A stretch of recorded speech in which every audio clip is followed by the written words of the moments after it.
आज आप सब एक हैरानकुन खबर देखने वाले हैं जो कुछ चीनी स्कूल बच्चों के साथ कर रहे हैं। उनके चेहरे के तासुरात को ट्रैक करने वाले एआई कैमरे से लेकर दिमाग की लहरों का पता लगाने वाले हेडसेट तक, यहाँ तक कि स्कूल यूनिफॉर्म के साथ चिप अटैच करने तक। लेकिन क्या ये सब दबाव इन बच्चों को हीरे जैसे बनाता है?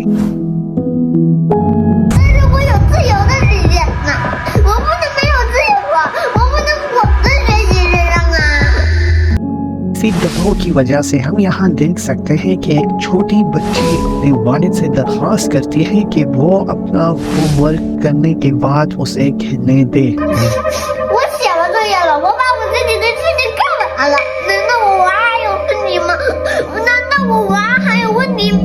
प्यारे देखने वालों, ये सब कुछ आपके लिए एक अजीब सा मंजर होगा, तो इसलिए वीडियो को कंप्लीट देखिए।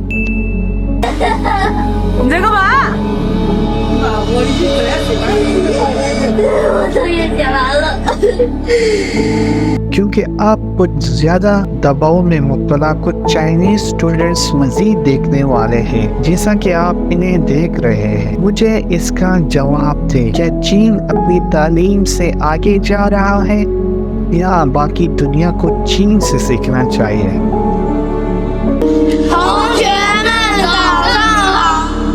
क्योंकि इस मस्नूई ज़हानत को अगर आप देखें तो ये दुनिया को अपनी लपेट में ले रही है। चीन के कुछ स्कूलों ने अपने बच्चों को कंट्रोल करने के लिए ये बहुत हैरत अंगेज चीज़ इजाद की है।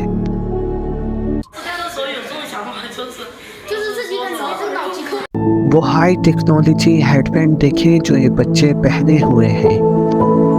वो सेंसर के साथ साथ दिमाग की लहरों की निगरानी करते हैं।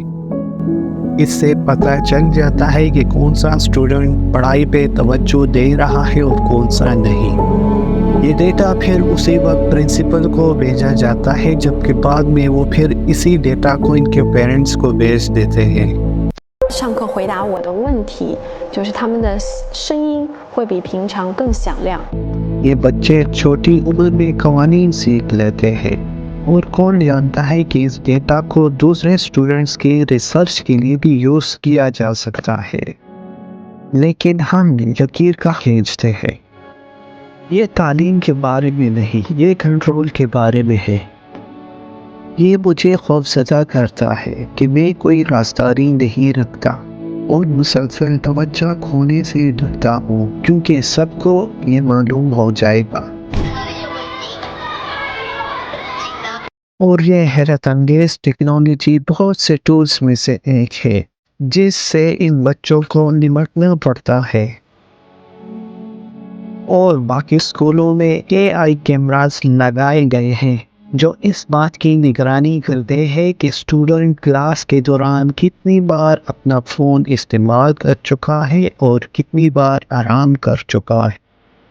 इस स्कूल यूनिफॉर्म के साथ चिप लगाया गया है ताकि मालूम किया जा सके कि स्टूडेंट्स में से कौन कैंपस छोड़ रहा है। और ये रोबोट इस प्राइमरी स्कूल में बच्चों के सेहत का डेटा को एनालाइज करने के लिए लगाया गया है।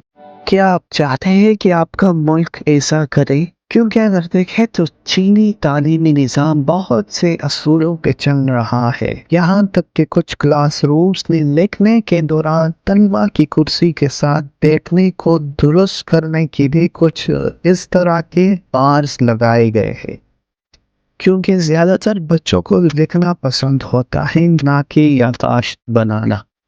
इस सख्त रूल्स की वजह से ये लोग सिर्फ यूनिफॉर्म को वैल्यू देते हैं, ज़्यादा सवालात नहीं पूछते, क्योंकि इनको पता है कि छोटे लड़के और लड़कियां यकीनी तौर पर इस दबाव की वजह से नुकसान उठाएंगे।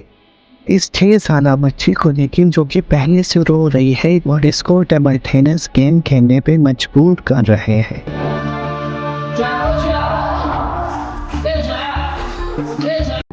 और यहाँ ये छोटा लड़का रो रहा है अपनी छोटी बहन को मैथ्स पढ़ाने पे।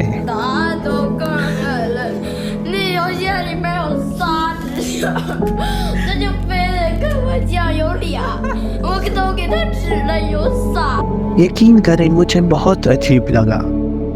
ये देखकर मैं सोचता हूँ कि क्या यही सख्त निज़ाम चीनी तलबा को ज़्यादा तवज्जो देने पे मजबूर करेगी, जबकि बहुत से दूसरे ममालिक में नौजवान दिन ब दिन अनजान होते जा रहे हैं। ज़रा देखिए इन अमेरिकन लोगों को जो कि एक सिंपल से सवाल का जवाब कुछ इस तरह दे रहे हैं। 85 plus 25. 122. There you go. Okay. Can you tell me what time this is right here? 9:04. Yes, good job. Thank you so much. Thank you. Appreciate it. 9:04. इस दौरान इन चीनी बच्चों को देखें जो अपनी सलाहियतों का मुजाहरा कर रहे हैं, जिन्हें देख के आप यकीनन हैरान रह जाएंगे।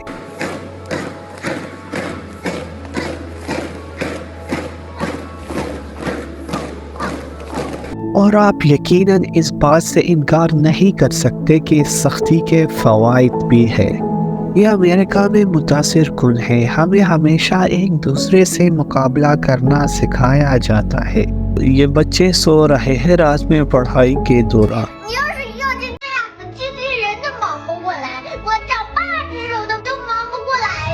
लेकिन इन पर भी गौर करें। मैं क्लास में ज़्यादा तवज्जो देने वाला हो गया हूँ। मेरे तमाम असाइनमेंट परफेक्ट ग्रेड के साथ आती हैं। मैं इस कहानी का सवाल आपसे करता हूँ कि क्या चीन अपनी तालीम के दौर से दूर हटती जा रही है, या बाकी दुनिया को भी चीन से सीखना चाहिए? तो आपका जवाब क्या होगा? उम्मीद करता हूँ वीडियो आपको अच्छी लगी होगी। चैनल को ज़रूर सब्सक्राइब करें। मिलते हैं नेक्स्ट एक शानदार वीडियो में।